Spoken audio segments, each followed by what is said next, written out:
Кейинги сөз депутат Омаркулов, да? Уважаемые коллеги, уважаемый член правительства, я разделяю вообще мнение моих коллег-депутатов по данному вопросу, так как Кумтор — это один из больших, наверное, месторождений вообще в мире.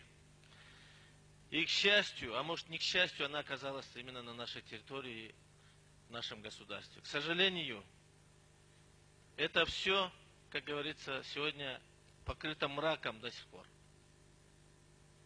Я понимаю, все претензии сегодня высказываются ныне действующему правительству. Это понятно, потому что они правопреемники работы правительства при той власти и при этой власти. Но мне непонятно, почему вы становитесь правопреемником аферы века.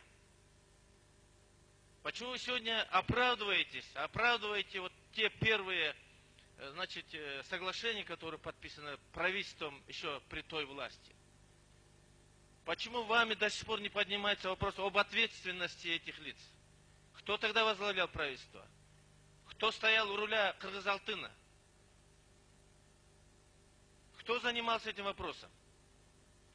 Элементарно даже при проектной стоимости строительства золоторудного комбината Кумтор планировалось 276 миллионов. И почему в конце строительства она оказалась стоимостью 450,5 миллионов долларов? Кто прикарманил 176 миллионов долларов? Почему вы этот вопрос до сих пор не ставите? Почему не... Я завершу сейчас. Почему эти люди сегодня не отвечают? И это порождает круговую поруку. И следующие договора будут продолжаться таким же образом. Почему? Потому что ни один чиновник в нашей стране до сих пор не привлечен к ответственности за такой материальный ущерб, который наносит нашему государству. И народ хочет видеть, кто есть кто и кто стоял во главе этой аферы. И также сегодня в работе правительства этот вопрос остается опять же непонятным. И сегодня я бы хотел знать, и весь народ Кыргызстана хочет, кто все-таки виноват в этом деле. Поэтому сегодня те ваши стремления, те ваши сегодня наработки, они как бы в процессе всей вашей работы оно и не видно, и высвечивается все в негативном плане, как будто вы при этом виноваты. И то же самое, уважаемый Алмаз Шаршенович, сегодня продолжается по продовольственному кризису. Почему не привлечены к ответственности те люди, которые были в ответе за это дело? Почему не привлекаются к ответственности? Пускай видит народ, что сегодня именно за эти проработки наказан тот или иной министр. Я знаю, что Министерство экономики руководил уважаемый Джапаров, который стоит на трибуне. Почему никто не привлечен? Можно отвечать? Да, пожалуйста. Во-первых, в том, что не были накоплены соответствующие запасы зерна, в первую очередь была виновата бедность нашего государства.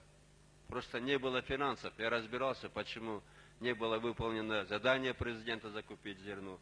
Во-вторых, по поводу того, что мы Кумтор якобы оправдываем. В те времена, когда некоторые сидящие здесь депутаты молчали в тряпочку, я, Атамбаев, еще тогда и на президентских выборах в 2000 году, и до этого всегда говорил о том, что за Кумтор надо сажать. И сейчас я об этом говорю. И никто не мешает парламенту сейчас протокольно записать поручение Генпрокуратуре и так далее, чтобы разобрались до конца, кого надо посадили. Никто их не собирается оправдывать. А то, что вы говорите, что все видно в негативном цвете, видите, каждый видит то, что хочет, каждый судит по себе. Мы вам, сегодня 15%, мы вам приносим 30%. Сегодня, если в среднем сборном 5, мы доводим, как Темир Аргамбаев сказал, до 15%, если прибавить и Сыкурский фонд. Мы приносим хорошее. Поэтому вы еще раз внимательно посмотрите, и я думаю, вы сможете отделить зерна от плевел. Спасибо. Это мы все видим. Мы видим, но...